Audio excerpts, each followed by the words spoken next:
Salam şagirdlər, bu dərsimizdə sizlərlə baxarıq 3-cü bölmə üzrə olan ümumiləşdirici tapşırıqlarda verilən məsələlərin izahlarına. Baxaq birinci suala. Bərk cismin oturacaqda yaratdığı təzyiq necə hesablanır? Bərk cisimlərin təzyiqi üçün düsturumuz P bərabərdir F təzyiq qüvvəsi bölək S. Dedik təzyiq nəyə deyilirdi? Cismin səthə göstərdiyi təzyiq qüvvəsinin bu səthin sahəsinə olan nisbətinə bərabər olan fiziki kəmiyyət təzyiq adlanırdı. P bərabərdir F bölək S düsturla hesablanırdı. Beynəlxalq sistemdə vahidini də yazaq. 1 Paskal qəbul olunmuşdur və 1 Paskal bərabərdir qüvvə vahidi Newton bölək sahə vahidi metr kvadratına. Baxırıq ikinci suala. Cismin kütləsini 3 dəfə azaltdıqda onun oturacağının sahəsini necə dəyişmək lazımdır ki, təzyiq dəyişməsin? Cavabımızı əsaslandırın. Təzyiq bilirik ki, P bərabərdir F təzyiq qüvvəsi bölək S. Bu düsturla hesablanırdı. Cismin səthə göstərdiyi təzyiq qüvvəsi nəyə bərabərdir? Cismin çəkisinə bərabərdir də bölünsün S.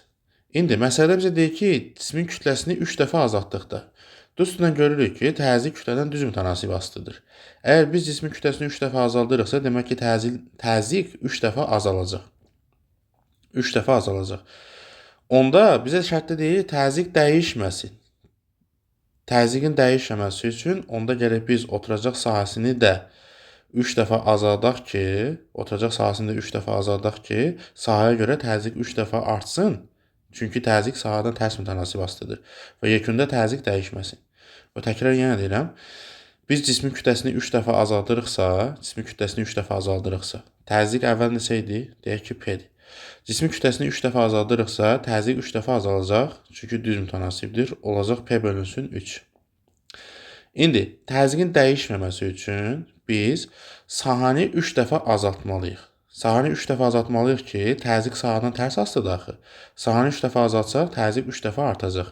P bölünsün 3 idi. 3 dəfə artsa, olacaq P bölək 3 vuraq 3. Buradan alınacaq yenə də P.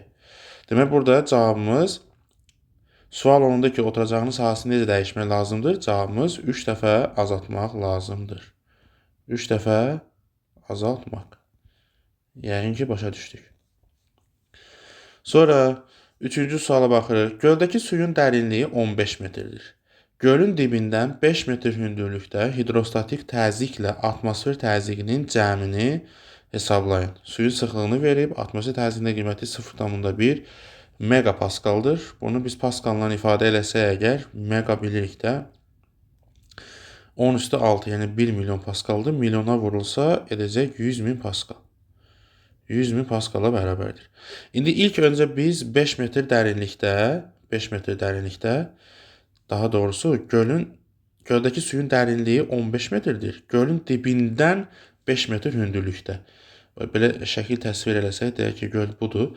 Burada olan suyun ümumi dərinliyi bizə nə qədər verilibdir? Ümumi dərinlik 15 metr verilib. Amma məsələdə deyir ki, dibdən 5 metr hündürlükdə. Dibdən 5 metr hündürlükdə olan nöqtə deyək ki, budur. Onda belə çıxır ki, bu nöqtə ilə səth arasındakı məsafə nə qədərdir? 10 metrdir. Onda biz ilk öncə gölün səthindən 10 metr dərinlikdə olan suyun təzyiqini hesablamalıyıq.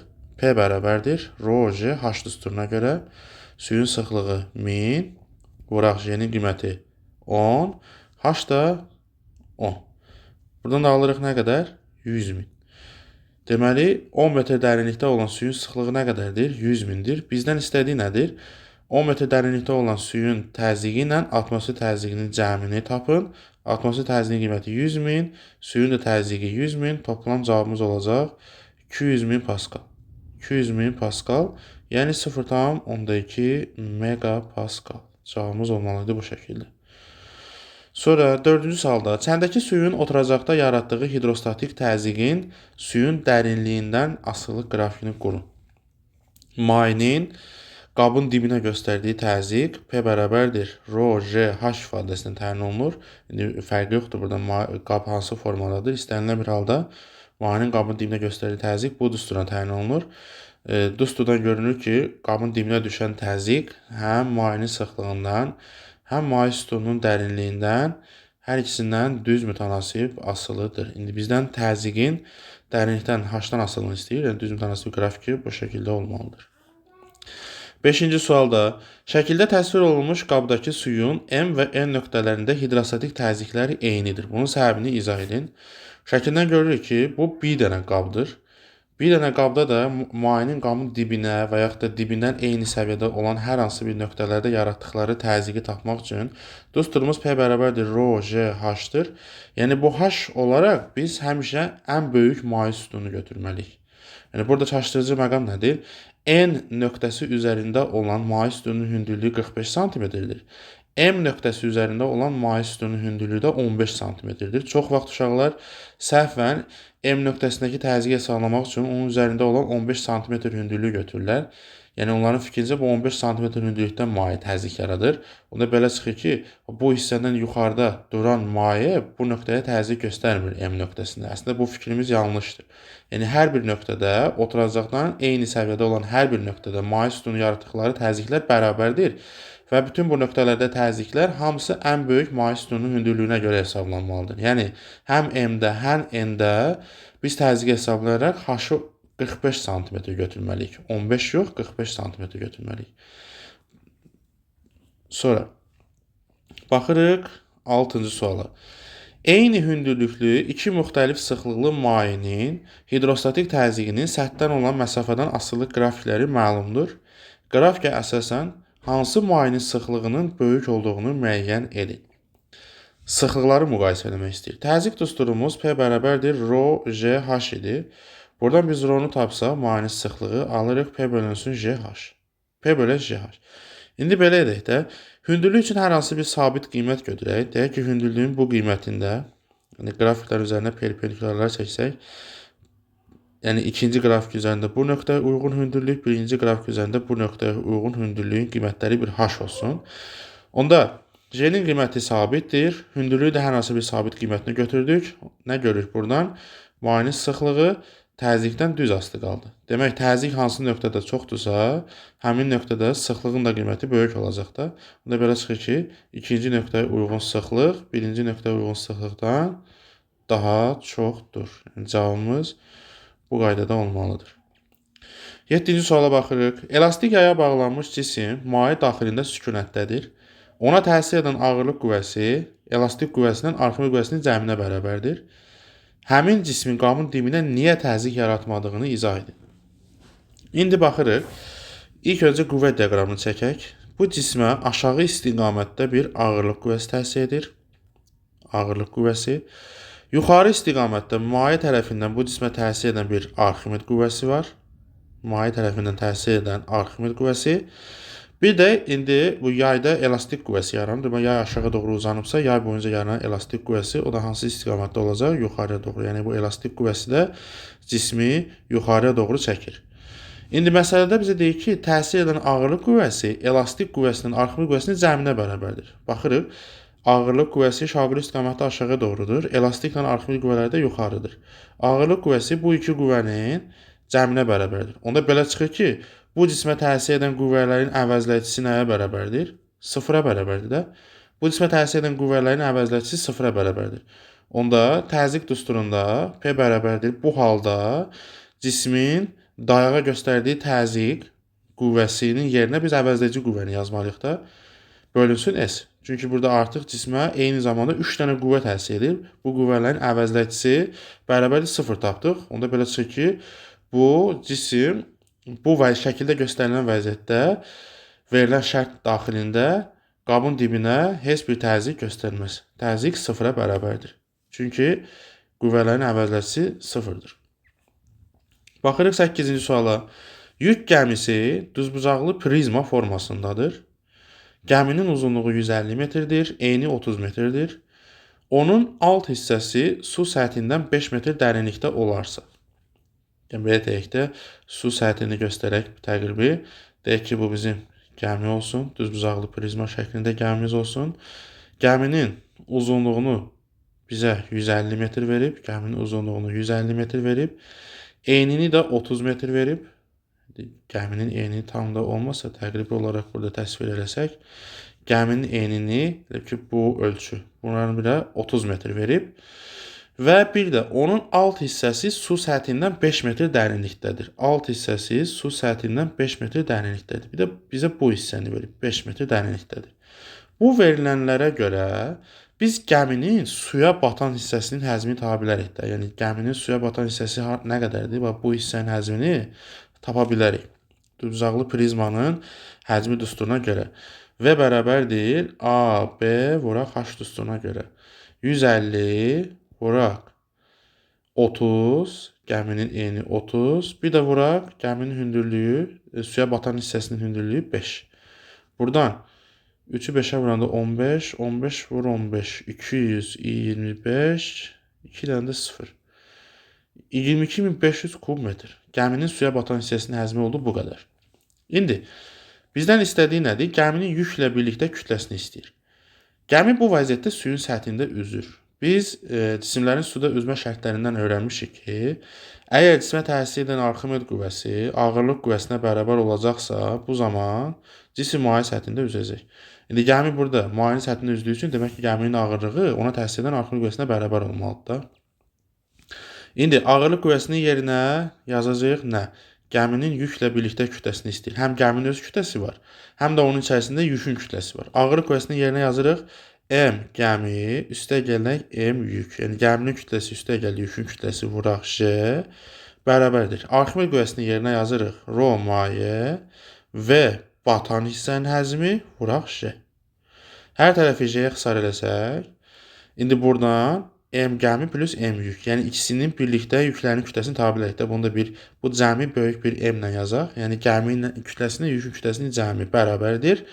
Mayenin sıxlığı vuraq batan hissənin həzmi. Mayenin sıxlığı nə qədərdir bizdə? 1000 vuraq batan hissənin həzmini də tapdıq. 22.500. 22.500. Burada cavabımız alınır 225. Arxasından da 5 dənə 0 yazsaq, bu qədər kiloqram. Bu da bərabərdir. Tonla ifadə etsək, cavabımız olacaq 22.500 ton. Yəni bu sualda cavabımız bu şəkildə olmalıdır. Sonra baxırıq 9-cu suala. Tilinin uzunluğu 4 cm olan kub formalı plasmas cisim yarıya qədər suya batıb. Cismin hazırlandığı maddənin sıxlığını bizdən istəyir. İlk öncə biz bu kub formalı cismin həzmini tapaq. Bizə lazım olacaq. Bilirik ki, kubun həzmi V bərabərdir A kubu ilə hesablanır. İndi kubun tili nə qədərdir bizdə? 4 cm verilib. Onda kubun həzmi olacaq 4-ün kubu edir 16, 64 santimetrin kubu. 64 kub santimetr. Biz bunu metrlə yazsaq, metr kubuna yazsaq olacaq 64 vuraq 10 üstü mənfi 6. Yəni 64 vuraq milyonda 1-dir də bu. Metr kubuna ifadə eləsək bu şəkildə olacaq. Kubun həzmi. İndi burada kub mayenin səthində üzür. Səthində üzürsə demək ki, bu kubun ağırlığı maye tərəfindən ona təsir edən Arximed qüvvəsinə bərabər olmalıdır. Ağırlıq qüvvəsi mg, Arximed qüvvəsi də Rho maye və batan vurulsun J. Biz demişik ki, Arximed qüvvəsi cismin maye batan hissəsinə təsir edir də. İndi cismin yarısı burada batıb, ona görə batan hissəsinin həzmini yazırıq, vuraq J. İndi hər tərəfi J-yə bölsək, bunlar ixtisar gedəcək. Burada M cismin kütləsidir, yəni kubun kütləsi. Onu da yerinə yazırıq, Rho cisim vuraq V cisim. Sıxlıq düsturuna görə Rho bərabərdir M bölünsün V-dən. M-i tapsaq, Rho V. Buradan cismin kütləsinin yerinə cismin sıxlığı vuraq, cismin həzmi yazırıq. Bərabərdir. Mayenin sıxlığı vuraq, batan hissənin həzmi. Bu qaydadır. İndi bizdən məsələdə istədiyi nədir? Cismin hazırlandığı maddənin sıxlığını bizdən istəyir. Yəni, Rho cismi bizdən istəyir. İndi buradan sonuncu aldığımız ifadədən Rho cismi tapsaq, Rho cisim bərabərdir. Rho maye və batan bölək və cisim. Bu da bərabərdir. Qiymətləri yazaq yerinə. Mayenin sıxlığı 1000-dir. Vuraq və batan. Cismin ümumi həcmi nə qədərdir? 64 vuraq 10 üstü mənfi 6 yazırıq. 64 vuraq 10 üstü mənfi 6. Batan hissənin həcmi də yarısıdır. Çünki məsələnin şərtində biz dedik ki, cisim yarıya qədər suya batıb. 64 vuraq 10 üstü mənfi 6-nın yarısı edəcək 32 vuraq 10 üstü mənfi 6. Batan hissənin həcmi də 32 vuraq 10 üstü mənfi 6. İndi bunu hesablasaq 10 üstü mənfi 6'lar gedəcək ixtisara. 32 ilə də 64 getdi ixtisara. Burada qalır 2. Onda cavabımız cismi sıxlığı bərabərdir. Alınır 500 kiloqram bölünsün kub metr. Yəni cavabımız olmalıdır bu şəkildə. Sonra baxırıq 10-cu suala. Hidravlik maşının tətbiqinə aid 2 nümunə göstər. Çoxlu nümunələr göstərmək olar. Çoxumuzun tanıdığı ağırlıq qaldıran. İndi el arasında biz danqarat deyirik, rus sözüdür. Ağırlıq qaldıran iş prinsipi hidravlik maşına əsaslanır. Ağırlıq qaldıran. Sonra digər bir nümunə maşınlarda əyiləc sistemi. Əyiləc sistemi. Hidravlik maşının tətbiqinə aid nümunə göstərmək olar. Qaldırıcı kranlar və s. Yəni çoxlu misallar göstərmək olar ki, iş prinsipləri hidravlik maşının tətbiqinə əsaslanır. Baxırıq 11-ci suala. Hidrostatik təzyiqin maye sütununun hündürlüyündən asılı qrafiki verilmişdir. Qrafikə əsasən H1 hündürlüyünü və mayenin sıxlığını tapın. H1 hündürlüyünü və mayenin sıxlığını tapın. İlk öncə qrafikin üzərində bu nöqtəyə görə təzyiqin qiyməti varımızdır, hündürlük var. Bu nöqtəyə görə sıxlığı tapa bilərik. Bir dənə diqqət edirik, burada təzyiqi bizdə kilopaskaldan verib. 60 kilopaskaldır. Deməli, dusturumuz necə idi bizim? P bərabərdir rho J H.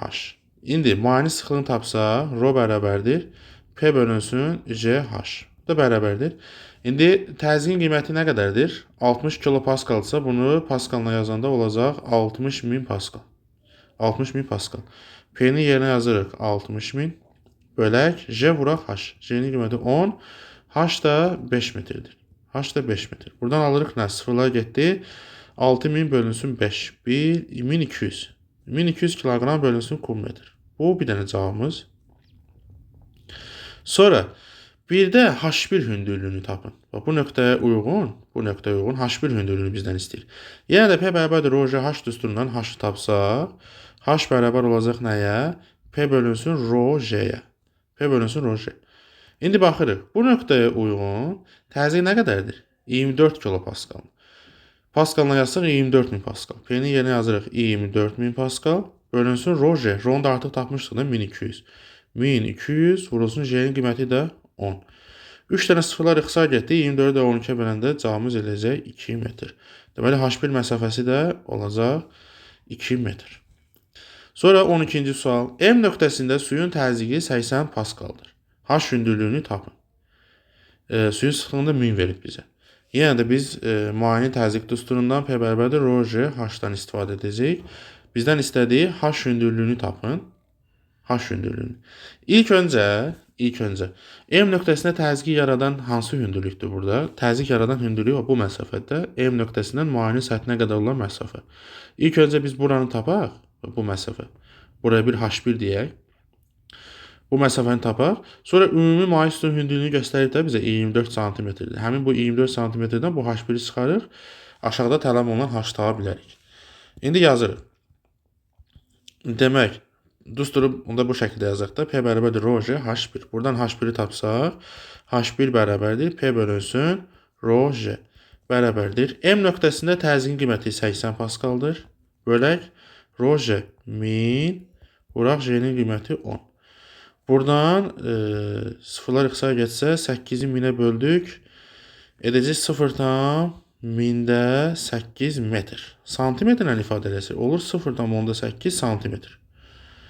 Yəni biz H1 məsafəsini tapdıq 0,8 santimetr. 0,8 santimetr.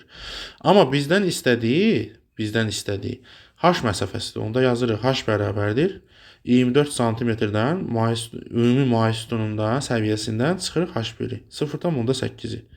0,8 alırıq buradan 23,2 santimetr. Yəni cavabımız olmalıdır 23,2 santimetr. Sonra baxırıq 13-cü suala. Şəkildə təsvir olunmuş birləşmiş qabda H1 hündürlüyü 5 cm-dir. H1 ilə kerasinin hündürlüyünü işarə edib 5 cm-dir. H2 hündürlüyünü bizdən istəyir. Yəni su səviyyəsinin hündürlüyünü bizdən istəyir. Hər iki mayenin sıxlığını da verib. Birləşmiş qablar qanununa görə biz öyrənmişdik ki, müxtəlif sistem mayelərin səviyyələri onların sıxlıqlarından tərs mütənasibəsidir. Yəni H1 H2 nisbəti bərabərdir ρ2 bölünsün ρ1. H1 hündürlüyünü 5 verib bizə. Yazırıq 5 bölünsün. H2 suyun hündürlüyüdür, yoxdur, tapmalıyıq. Bərabərdir ρ2 suyun sıxlığıdır 1000 bölək ρ1 kərəsinin sıxlığı 800. Sıfırlar ixtisar getsə 10 H2 bərabərdir 8 vur 5-dən 40. Buradan cavab alınır. H2 bərabərdir 4 santimetr. Cavabımız olmalı 4 santimetr. 14-cü suala baxırıq. Şəkildə təsvir olunmuş birləşmiş qabın bir hissəsində qaz, digər hissəsində isə civə var. Atmosfer təzyiqi 0,1 paskal, megapaskaldır. Civənin sıxlığı 13600, H səviyyəsini verib bizə 25 cm olarsa qazın təzyiqini bizdən istəyir. İndi biz burada şəkildən nə başa düşürük? Bax, sol tərəfdən mayenin üzərinə düşən təzyiq, buradan təzyiq qazın təzyiqidir. Qaz təzyiq göstərir. Sağ tərəfdən də buradan da açıq olan hissəyə atmosfer təzyiq göstərir. Onu da bir P0-dan yazaq. Və bu səviyyəyə qədər mayenin təzyiqi, maye artıq tarazlıqdadır. Deməli, buradan biz deyə bilərik ki, qazın təzyiqi sağ tərəfdən H hündürlüyündə olan mayenin təzyiqi üstə gələk P0 hündürlükdəki atmosfer təzyiqi ilə tarazlaşıb. Yəni, belə bir bərabərlik yaza bilərik də. Qazın təzyiqi, P ayağında qaz bərabərdir. Sağ tərəfdən H hündürlüyündə olan mayenin təzyiqi, yəni ρGH, üstə gələk bir də əlavə yuxarıdan atmosfer təzyiqinin qiyməti. İndi bu vəziyyətdə maye tarazlıqdadırsa, təkrar yenə deyirəm ki, tarazlıqda olması üçün deməli, sol tərəfdən mayenin üzərinə düşən təzyiq hansı təzyiqdir? Qabın içində olan qazın təzyiqi, P ayağında qazın təzyiqi. Sağ tərəfdən H hündürlüyündə mayenin bu səviyyədə yaratdığı təzyiq, üstə gəl P0 atmosfer təzyiqinin qiymətləri bir də bərabərdir ki, bu şəkildə maye bu vəziyyətdə tarazlıqdadır. Demək, indi bizdən istədiyi qazın təzyiqidir. Qazın təzyiqini tapmaq üçün ρGH-ın üstünə P0 gəlməliyik. Bərabərdir. İndi ρGH-ın qiymətini yazaq. Civə sütununun təzyiqini tapırıq. 13600 vuraq. J-nin qiyməti 10 vuraq. H. Maye sütunun hündürlüyü də 25 santimetrdir. Onu metrlə yazsaq olacaq 0,25 metr. Üstə gəl. P0 atmosfer təzyiqinin qiyməti də 0,1 megapaskaldır. Yəni 100.000 paskal. 100.000 paskal. İndi bu cəmi tapaq. Buradan 113.600 vuraq 10 vuraq 0,25. 2 dənə 0 %1-lə ixtisar getsə 136-nı 250-yə vursaq buradan alınır 34.000. 34.000-dən də 100.000-i toplasaq cavabımız alınır 134.000 paskal. Və yaxud da kilopaskaldan yazsaq 134 kilopaskal. Yəni qazın təzyiqi bu qədər olmalıdır.